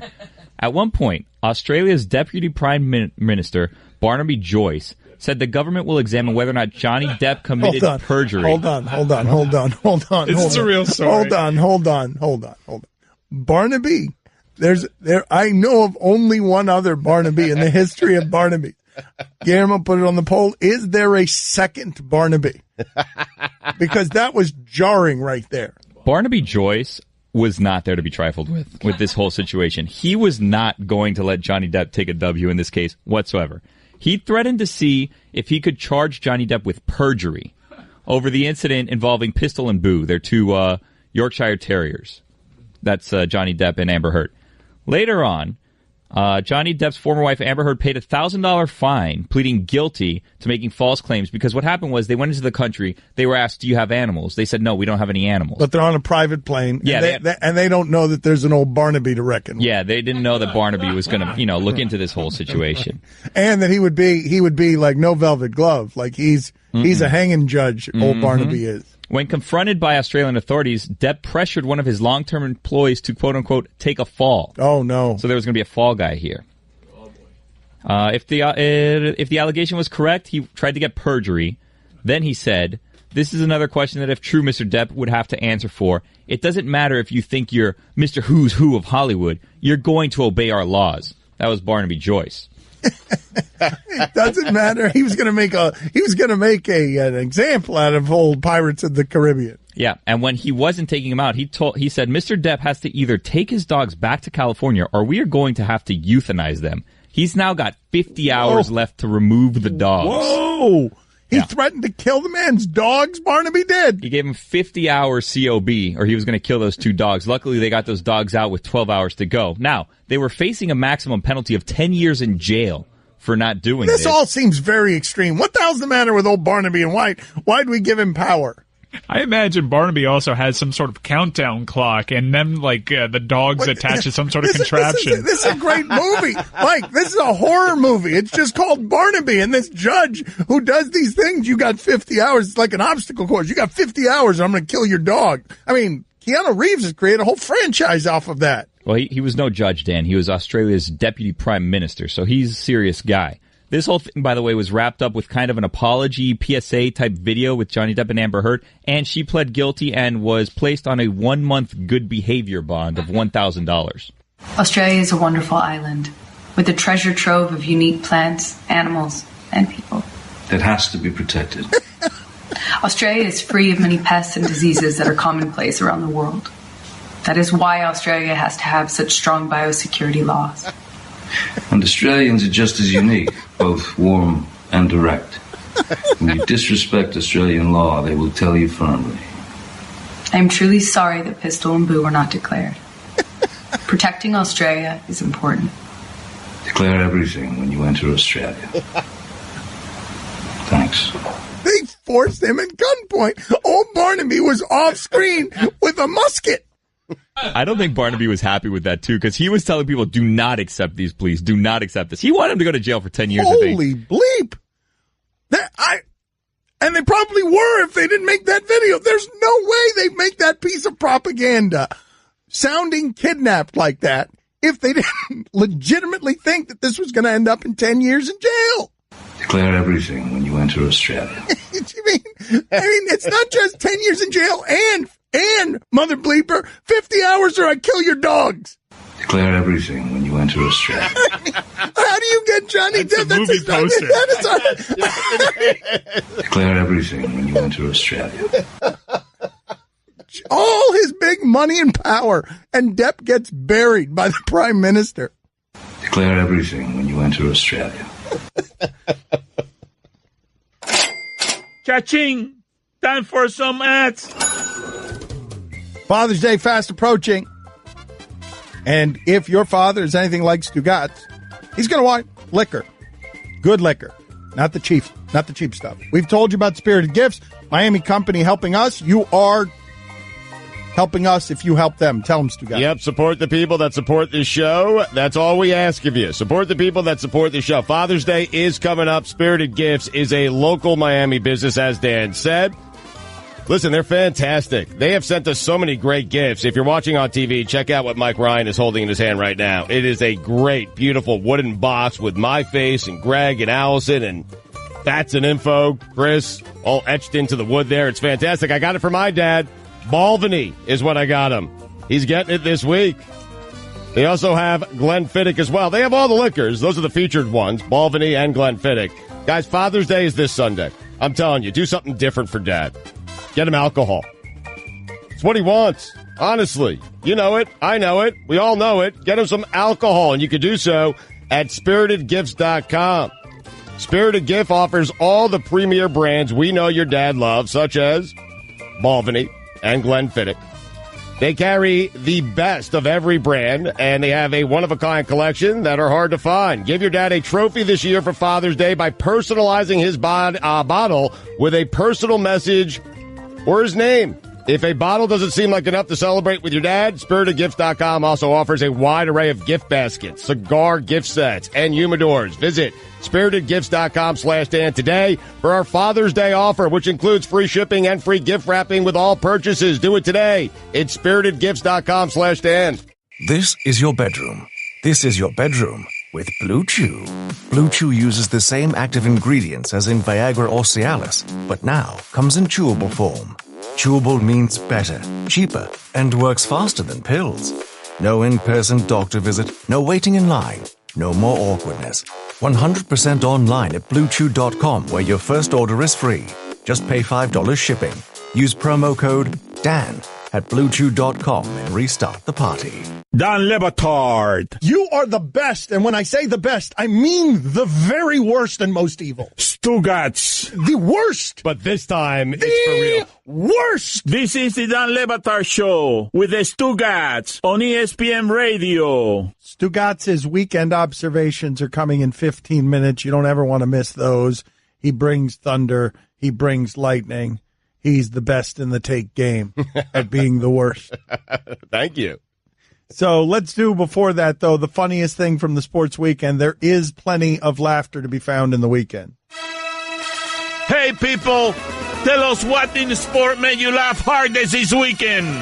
It is a segment we call What Made You Laugh This Weekend. Ha, ha, ha! Funniest thing from the sports weekend is brought to you by Capital One. What's in your wallet? What do you got, Fats?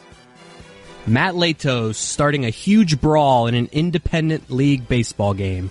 Was it a great brawl? You had a single to left field off of Matt Latos in high school, right? Funny you bring that up. Yes, I did get a hit off that's him. the only reason. That's the only reason you thought that was funny. So we could go back. You went for 1 for 4 off him, right? Yeah, this is more fitting for someone I got a hit off of, being an independent league starting brawls than being in the majors. This is about right. Guillermo, what do you have? What is the funniest thing from the sports weekend? Poor CM Punk.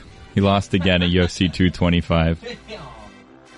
I mean, Chuck Liddell was on Twitter saying, what a horrible fight. How is this on? How are they headlining? Were both fighters 0-1? They were on the main card. They weren't headlining. I believe it was the first fight on the main card, but a lot of people took offense to just being on the main card. My fault. Yes, that's what I meant. Roy, what do you have for us? Mike Tyson threw a drink at Don King at the Boxing Hall of Fame.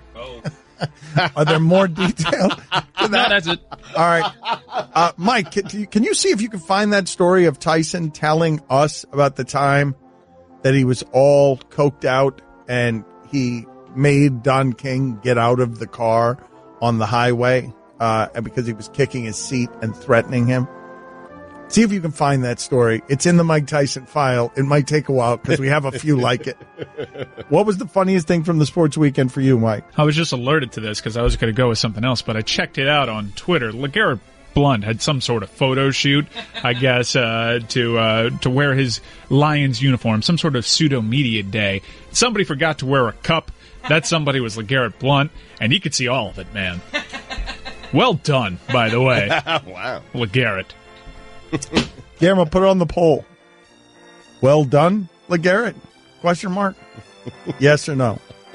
Stugotz, what was the funniest thing from the sports weekend? I love this. Quinn Cook was in a suit for Game 4. He realized that the Warriors were about to win the championship, so we went to the locker room, put on his uniform so he'd be a part of the team pictures. So he was in a suit, but he didn't want to be in a suit in any of the historic photographs of teammates celebrating. Yes. So he went back and put his uniform on. Very well done. Is he allowed to have his uniform on during the game? Does he have to wear a suit because he's out? I don't know. He was in street clothes then. Was he wearing it under his suit? What were the other guys who were in suits doing? Did they do the same thing and we're only shaming Cook? So Rob Gronkowski roots for a horse the way that you might imagine he would root for a horse, which is like a 7-year-old. And he and his buddy each placed $69 bets. Of course they did. On Gronk's horse to place. Nice.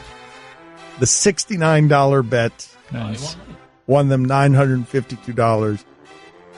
Congratulations to Gronk. I mean, he is a 7-year-old, Mike. What's the matter with him? Seriously. He's Gronk. I didn't find out about that when I was 7. I was more of a teenager thing. Yeah. I mean, he's not. I just don't understand how he is so atrophied. He's a child. He is a 6'8", 270-pound polar bear, baby polar bear. And he acts in all the same ways. What's the sound that you have here, Mike? Don King had sent the plane. We were going to do a deal and squash our lawsuit. So we were going to send for a private plane. He sent a plane for me. And so I got on the plane. But before I got on the plane, I'm smoking and drinking. Right? So I got on the plane. So I'm on the plane. So when I'm on the plane, my mind starts. I say, hey, this is my damn plane right here. My money paid for this damn jet. Right, and so once I got downstairs, I got off the plane. We arrived at Miami, put me in the car, and once we got in the car, it was just a very stimulant situation going on. You hit him in the back of the head, right? You hit him in the head? Well, it's a possibility I kicked him in the head. I don't remember, the possibility I kicked him in the head. I think he said something about there being a suitcase of I don't remember the specifics, but no story is too crazy. Did I tell you have I ever told you guys the most harrowing journalistic situation I've ever been in? Like, I'm not, flying helicopters over Saigon like Brian Williams, but have I ever told you my most harrowing journalist? Is it looking at this LeGarrette Blount photo? I mean, my God. I was in a locker room with Julio Franco. No, I was in a hotel room with Mike Tyson's bodyguard. And Mike Tyson's bodyguard had written a book about all the Mike Tyson things because Mike Tyson during that time was just his own economy. And so I think he was his driver and bodyguard. And the interview I was doing in a Las Vegas hotel, and I was very young, he was wearing a bulletproof vest during the interview, and he just didn't know what was coming his way because he had betrayed Mike Tyson by writing a book. And then there was a knock on the door, and I was under the bed. Like, we both hit the floor. And that right there is, I don't know. I don't know what was, it could have just been cheesecake. I still don't know. All of these years later, it could have just been room service. What a wimp career I've had. Blunt would hit the floor.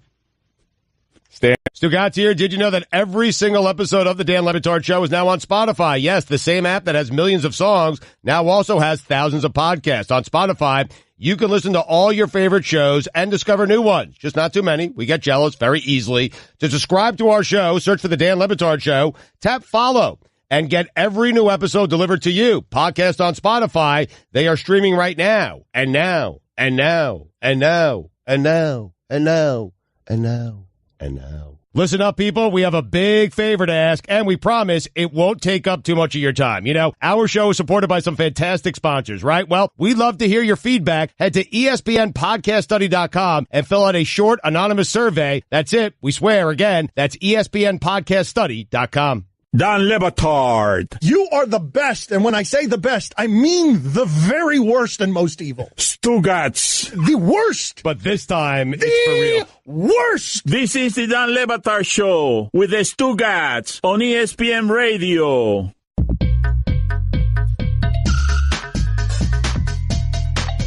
ESPN Radio is presented by Progressive Insurance. Guests on the Dan Le Batard Show appear via the Shell Pennzoil Performance Line. Here's your SportsCenter update. Top-ranked Rafael Nadal defeated Dominic Thiem in straight sets to win the French Open for a record 11th time. It's incredible, man. In the Women's Championship, top-ranked Simona Halep beat Sloane Stephens in 3 sets to win her first major tournament. And finally, MIT scientists created a psychopathic artificial intelligence by feeding it violent content from Reddit. The scientists named the Al Norman after Norman Bates. AI. That definitely says Al there, though. No, that's a capital I. Capital I. That looks like an L, man. I mean, perhaps I should have known that, but you're right. I'm not blaming anyone. You're right. You said artificial It's on me. intelligence. It's on me. You're right. My fault. Where's the $5 you owe from before? I don't have any money on me. You had a $100 bill. What? I saw it. I saw people have sent us video proof. Counterfeit. You now owe $7. Don't let him run out of here without $7. That's right. Yes. Wow, you are tough, man. I let a bunch of things slide today with you. You still have the IOU in there for $9. Wow. Wait a second. No, I paid that last week. No, it's still in there. No, I paid that last week. Why is it still in here? No, see, that's Stugotz. This is what he does. This is where he muddles, he clouds, and next thing you know, he's profited off of the fine bucket. $16? Yes, he owes $16. How'd you get to that? $16. For all the latest headlines and information, tune in the Sports Center on ESPN Radio all throughout the day. Time now for Stugotz's weekend observations.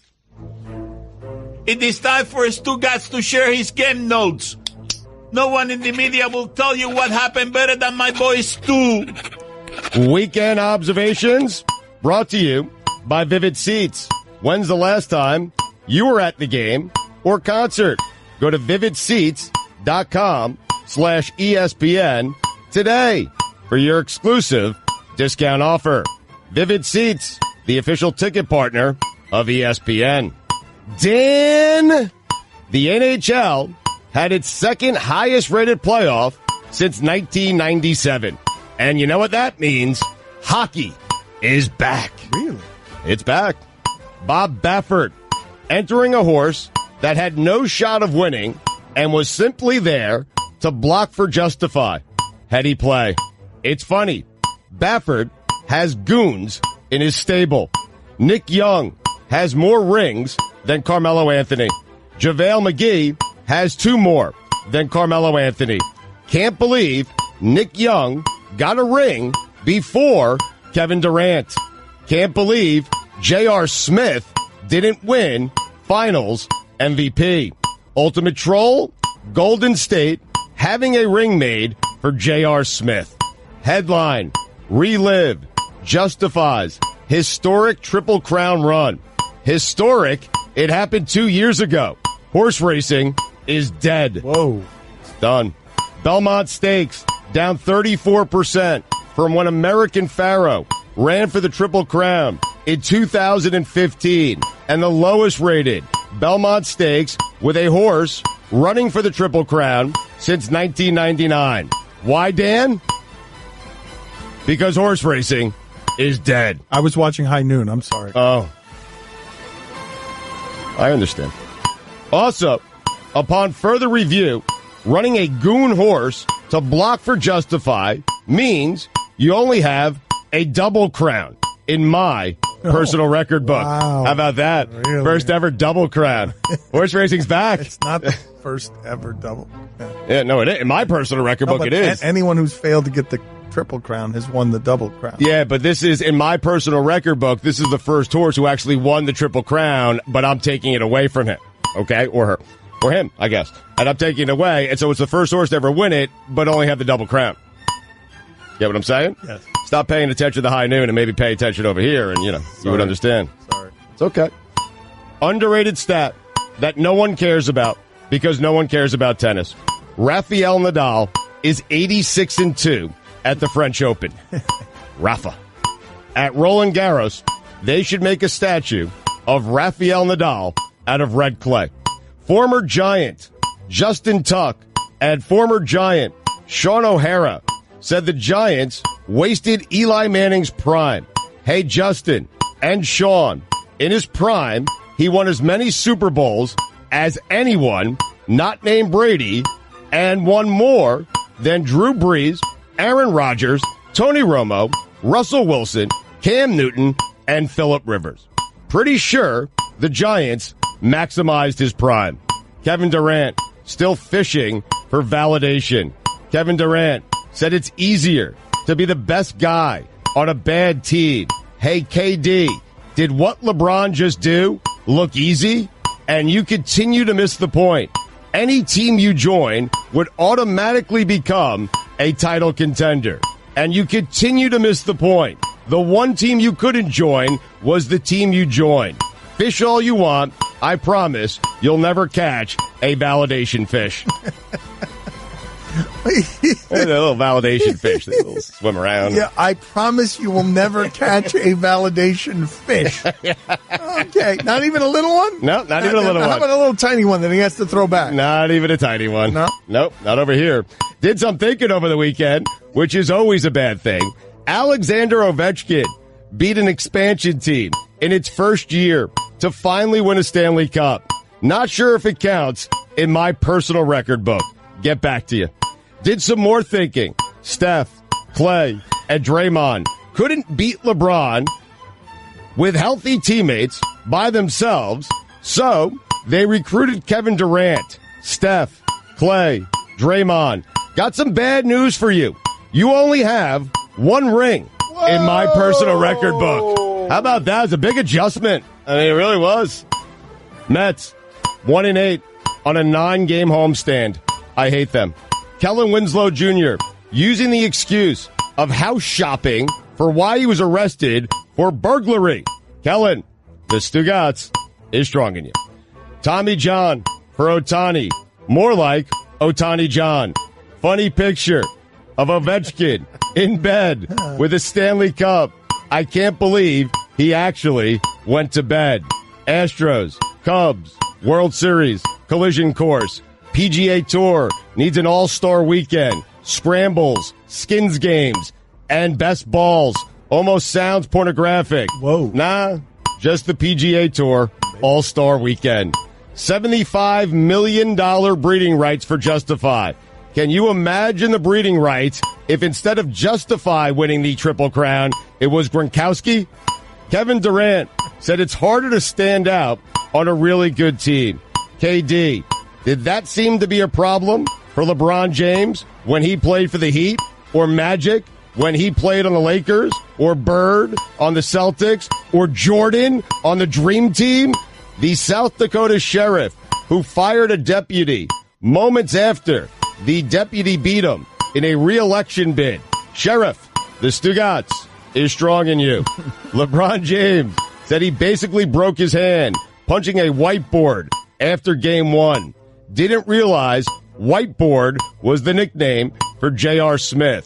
Would have thought that nickname belonged to Kevin Love. And LeBron, you either broke it or you didn't. Practically, please. Adam Silver, hope you really thought out this legalized gambling thing. LeBron James saying he played the NBA Finals with a broken hand after being swept by the Warriors. LeBron, the Stugotz is strong in you. And just so we're clear, KD is claiming it's harder to do what he did than what LeBron did. KD, the Stugotz is strong in you. The A in Alexander Ovechkin stands for alcohol. To the Athletic, I respect what you're trying to do, but get the hell out of here with me paying for the written word. Speaking of hell, that's where Art Briles is. Whoa. Stuck it in there. Dan snuck it in there. It was a little heavy-handed. Those are the weekend observations. Guillermo, can you put it on the poll, please? Should Rafa have a statue of red clay? A statue made of him out of red clay. That record is impressive. And do we know the details on this Winslow story? Was he indeed arrested for shopping for a home for his mother-in-law, or did he break into a home for burglary? Because I got the impression from what I read that what happened was there was a black dude walking into a home that wasn't his home, and then he got arrested, but that he was actually looking for a home. I don't know what's true there. Can someone get me the information? I'm on it. Because I'd like to know what is true there, because Kellen Winslow Jr., there are many people saying that he was arrested for trying to buy a house while black. It was in a mobile home park, which a lot of people have trouble suspending disbelief. A former NFL player shopping in a mobile home park. Understood. I don't know what's true there, but I would like some details to figure out what's true there. You gotta do better for your mother-in-law, no? I don't know what his relationship with his mother-in-law is. I don't know. Mother-in-laws are a little different. It's a great question. I'd like to explore it next.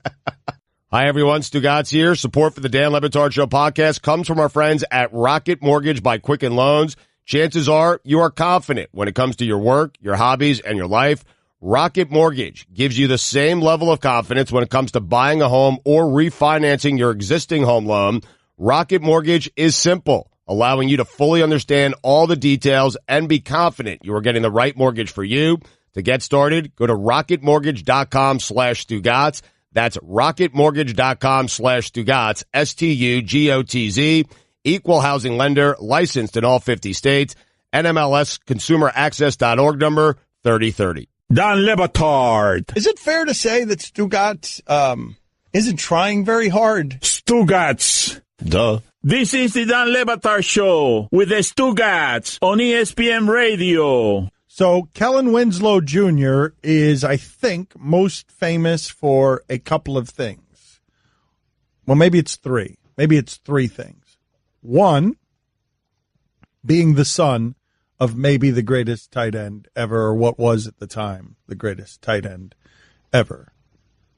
Two, being arrested in a parking lot for allegedly finding too much pleasure with himself. And third would be his rant after a Hurricane game that seemed a little bit loose and rabid. These teams were great. These Hurricane teams were great, and Kellen Winslow was like a special teamer crushing people before he got the chance to start, because what the University of Miami had at tight end was ridiculous. When you go, Jeremy Shockey, you're sitting there trying to, Bubba Franks.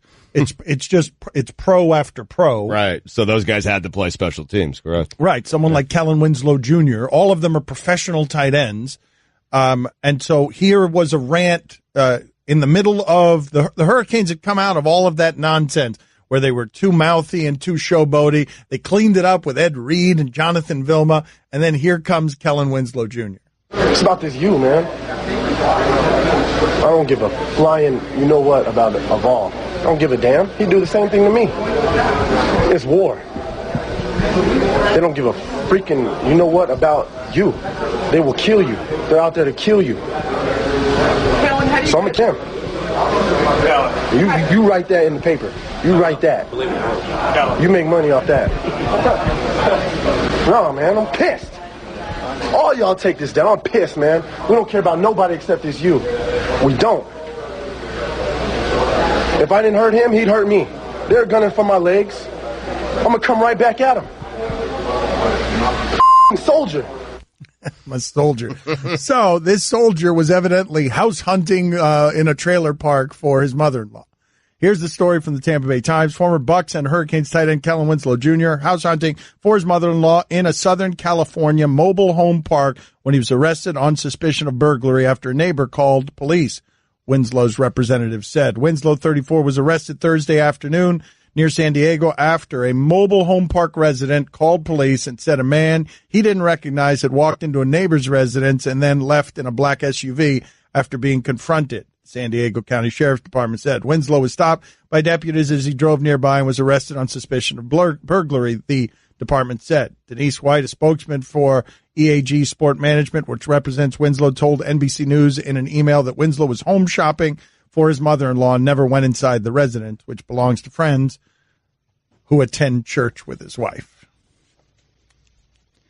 A resident of the mobile home park told a San Diego TV station that when Winslow was confronted, he said he was looking for his red dog, Clifford.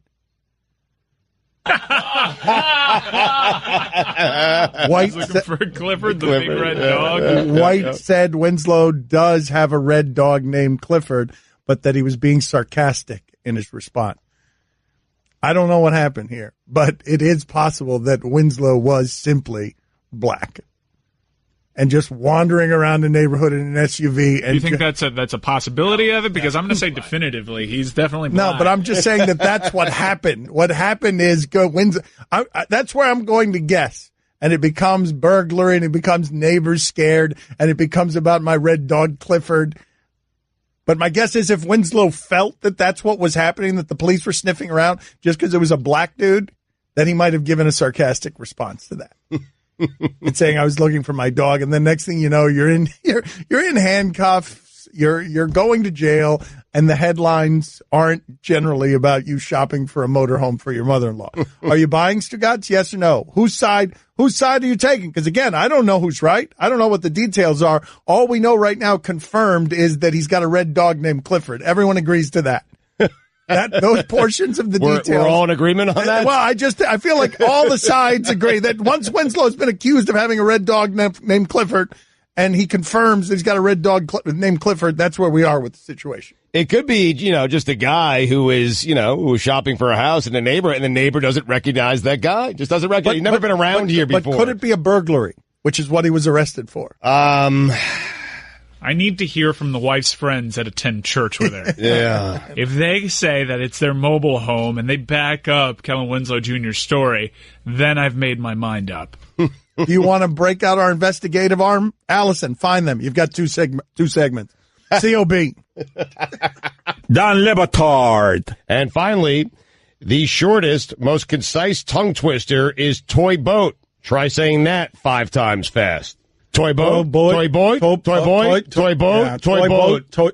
He came closer than I did. Toy boy, toy boy, toy boy, toy boy, toy boy. Stugotz. Everybody, let's go around the room. Chris, what do you got? What do you got? Give us 5 straight toy boats. Say it as fast as you can. Toy boat, toy boat, toy boat, toy boat, toy boat. This is the Don Le Batard Show with the Stugotz on ESPN Radio. I've got a shameful admission to make about this song. Turn this up a little bit here, Mike. Until very recently, I had the words wrong to the refrain here. I'm not going to tell you what the refrain is. Hold on. Turn this song up a little bit. Do you know, Stugotz, when you recognize this song? Of course, yes. Okay, so what is coming up here? What does he sing as the refrain? Turn it up, Mike. What's he saying right there? Red Eye Love? All my life, I thought that was Red Alert. No? Am I the only one who did this? Not even close, though, man. All right, Chris is saying he doesn't know this song. Billy has recused himself because he doesn't know this song either. This is the first time they're hearing this song? Probably. Oh, boy. Okay, there we go. Once again, another example of our age. Did you ever hear the song Radar Love? Put it on the poll, Guillermo. Every day there's another reminder out here that I keep thinking Chris is an idiot, but it may just be that I'm a fossil. Put that on the poll. It doesn't seem like Chris knows anything. Is Chris an idiot or is Dan a fossil? Yes, a great poll. Yes. Go ahead. I don't know which it is, but every time I look, I'm making a reference. Chris is like, I don't know what that is. Wait, what did you think it said? Red Alert is what I thought. You thought a song called Radar Love said Red Alert? Yes, I'd never paid much attention to the song. I just thought that he was singing Red Alert. In my defense, Music's Not Mike Ryan, I don't believe knew the song either. That doesn't help Dan's case here. Oh, man. Here come the fossil votes. You guys haven't heard that song? I mean, just driving around in your car, maybe it just comes on the radio one day. It was made in 73. I know, but I didn't know it from 73. I know it because how often it plays now. This was released... I wasn't listening to this in 1973. 73! So the reigning undefeated Super Bowl champion Miami Dolphins were listening to this in their Trans Ams? Yes, that's correct. Yes. Except for Mercury Morris. He was in a limo. But Zonk. But Zonk was absolutely in the Trans Am or Firebird. Do they know who Zonk is? Rolling down. No. Yeah, American Gladiators. Find the Zonk sound of that interview when Zonk was mean to me. ESPN Radio is presented by Progressive Insurance. Random thing to ask for. It's so great. Guest on the Dan Le Batard Show appear via the Shell Pennzoil Performance Line. Here's your SportsCenter update. Top-ranked Rafael Nadal defeated Dominique Thiem in straight sets to win the French Open for a record 11th time. 11 French Opens. Man. In the Women's Championship, top-ranked Simona Halep beat Sloane Stephens in 3 sets to win her first major tournament. And finally, HBO has ordered a Game of Thrones prequel series. The yet-to-be-titled series will take place thousands of years before the events of Game of Thrones. I actually started to watch that show, and I like it. but the people who watch it are annoying. For all the latest headlines and information, tune in the Sports Center on ESPN Radio all throughout the day. All right, I'm going to go old school now that we are this fossilized radio show. We're going in the Wayback Machine here. I have no idea if this holds up, but let me give you some context. Larry Zonka was a fullback for the Miami Dolphins. They called him Zonk. He was a menacing, punishing runner. He was probably 210 pounds. The game was different back then. In a Super Bowl, I'm pretty sure Bob Greasy threw either 7 or 9 passes. They just kept handing it to the giant Zonk, who today wouldn't be quite that giant. He was just hairy. And so we became obsessed with Zonk because, first of all, he's a fullback, okay? They had their scat back in Mercury Morris. Larry Zonka was a fullback, a menacing fullback. They just kept handing him the ball. He would put it in his very hairy arms, and he would run for 9 yards. And that's what football was. And Larry Zonka was all the things that come along with that, including someone who was on a ship for some reason, lost in the Bering Sea. And we had him on the show to talk about, because he's an outdoorsman. He hosts a hunting show. I think he lives in Alaska. He does all the Zonkian things. Now, I know you guys don't know who I'm talking about, but I've painted the picture for you. You've got an idea of who this person is. I'm a little scared of him. He looks like my dad. He's got a mustache. He looks like my father, except, again, he'll get lost in the Bering Sea because he's squeezing the holy hell out of life with his hairy fists. Or your dad will just get lost in Publix. That's right. My father will get lost, driving over here, which he's been doing for 7 years. So, Mike, does this hold up? Does this back and forth? Larry Zonka came on with us. I was a little scared. I was early in my radio career. Greasy had 88 yards passing. Zonka had 112 yards rushing on 112 carries. Is that the worst of the Greasy Super Bowls? Are you sure there's not one worse than that? Roy, what's the matter? Those stats are so. That's not him reading the internet wrong. How many rushes? That's 112 rushes, 112 yards. It seems low. Everyone in the neighborhood knew about Bobby. Bobby, the basketball boy, they called him. Bobby wanted to go pro someday, so he was always out in the driveway shooting hoops. But one day, his mom came out and told him, "Hey, your wife wants you to take out the trash?" His mom was visiting, and Bobby was a grown man. He had kind of missed his window. Plus, no one had ever seen him actually make a basket. But on the other hand, Bobby had heard how Geico could save him money on car insurance, so he switched and saved. So, it was all good. Dan Le Batard. Yo! Chicken time. Stugotz. Smarter job. This is the Dan Le Batard Show with the Stugotz on ESPN Radio. Mike, have you seen these things that Mo Bamba is doing in these workouts where he's hitting 80% of his threes? Like, he looks crazy, like the craziest evolution of all these extraterrestrials, where Kevin Durant is a player like no other player before him, where he's 7 feet tall and he's dribbling at the top of the key. Mo Bamba looks like that, filled out. He's got the size to make up for the evolution in the NBA that plays big men off of. And the wingspan. Yeah, well, that's what I mean, because he gets down the court quicker than Russell Westbrook does just because of his strides. I don't know how I say that without really knowing how athletic he can be. Well, I know how athletic he looks, and I know that he's making 80% of threes in these workouts. And when you see him shoot NBA threes, you're like, yes, that guy can do that. He can do it in an open gym with nobody covering him, but he can do it. But it looks easy for him, like it looks natural for him, I guess. He doesn't look awkward shooting threes in any ways. This is the evolution of the athlete. It's the Greek freak being something unlike anything you've seen before. His wingspan is 7'10", the largest ever recorded at the NBA Combine. His vertical jump was 12.5 feet. I mean, yeah, yes. Why wasn't Texas dominant? Yeah, no, that's a good question. They were with Durant. Durant was dominant in college in a way that even though he was skinny, everyone said, "Yep, Durant is going to be someone who overwhelms the league." Even if you take him after Odin, as I said you should, he's still going to be someone who's going to be great in the league. He couldn't bench 185 one time when he came into the league. Durant, not one time in the workouts. What were they last year? 19 and 15 or around that? They weren't.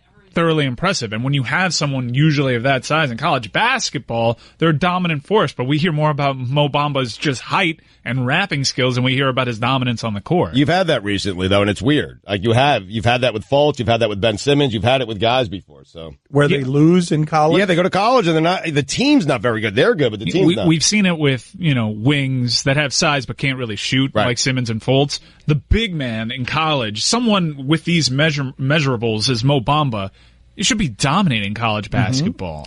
Let's update the polls here, Stugotz at Le Batard Show. Did LeBron break his hand during one of his elaborate handshakes after the game? 77% of the audience said yes.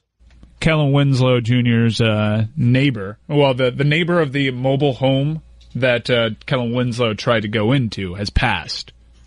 So passed as in died or passed? No. Has passed. Well, the interview up. This case is really cracking. All right, so Allison is making a lot of calls. I'm wasting Allison's time. She's calling all of the neighbors who go to church with the Winslows or the Winslows' mother-in-law's family. The neighbor called Allison, quote, very disruptive. What? Wow. Because she just kept calling? I thought when you said the neighbor passed that she died. And so we weren't going to be able to get any information. No, the neighbor said that this all has been very disruptive. Wow. So she wants it all to go away. People have been knocking on her door, and she wants to be left alone. Okay. So past is what I get every day when people say they don't want to come on the show. That's the word that they use. Imagine when the neighbor sees Clifford the Big Red Dog. Do you want to hear the Stephen A. Smith impression? 47% of the audience said yes. No, we did it anyway. Yeah, they voted against it. All right. They voted against it. We did it anyway. Who are you rolling with? Jeff Bannister, A.J. Hinch. A big one today. 59% of the audience went with A.J. Hinch. Is Yoo-Hoo chocolate water? 85% of the audience said yes. Are you stunned that Charlie Huff is still kicking around the softball circuit? He played an alumni game that Billy went to go see, an alumni game. Give me some of the names that played in that alumni game. Billy left, didn't watch the Marlins play, just was longing for old Marlin times that included the following names. Kurt Abbott, Antonio Alfonseca, Todd Hollinsworth, Alex Gonzalez, Juan Pierre, Luis Castillo, Alex Fernandez. Should I go on? We don't talk about Alfonseca enough. He had 6 fingers on each hand. He still does. 6 toes on each hand. Jim Leland would come by. He didn't have 6 toes on each hand.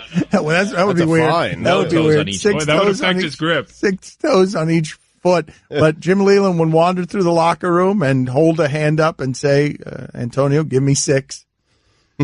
And one time I asked Antonio Alfonseca how many rooms he had in his new house, and he held up a hand, and I wasn't sure whether. I'm not kidding. That's something that happened. I didn't know whether he meant 5 or 6. During the game. El Pulpo! Oh, that's right. There was a song about him. It's his nickname, the Octopus, because he doesn't have 8 fingers, but he's got 6 toes on each hand. What? El Pulpo! During the game yesterday on the telecast, they showed him in like the booth, and he was just holding his hands like this to the camera, like he is 100% doing that, so we see his fingers. Yeah, he's confident. Mike, please play that song every time Stugotz reads a poll result. Didn't we have El Pulpo on, and we asked him if he ever gets sauce when he's eating ribs on his hand, if he licks the 6th finger? Yep. And he answered. I believe we did. I ask all the questions around here, Chris. 46% of the audience said he's not kicking. El Pulpo! Does Windhorst seem like a fan of the Sun? 77% of the audience said no. El Pulpo! Was that a good Stephen A. Smith impression? 61% of the audience who wanted it said no. El Pulpo! Do you know what a convenience fee is for with your sports tickets? 86% of the audience said no. El Pulpo! Is the greatest tribute to the champion Warriors that they made champion JaVale McGee go 16 of 20 in the finals? 91% of the audience said yes. El Pulpo! Is there a second Barnaby? 78% of the audience said no. El Pulpo! Should Rafa have a statue of him made out of red clay? 92% of the audience said yes. El Pulpo! Does Zonka being mean to Dan hold up? 80% of the audience said yes. Dan, get real. Is Chris an idiot or is Dan a fossil? Whatever. 88% of the audience thus far, fossil. El Pulpo! That is Spanish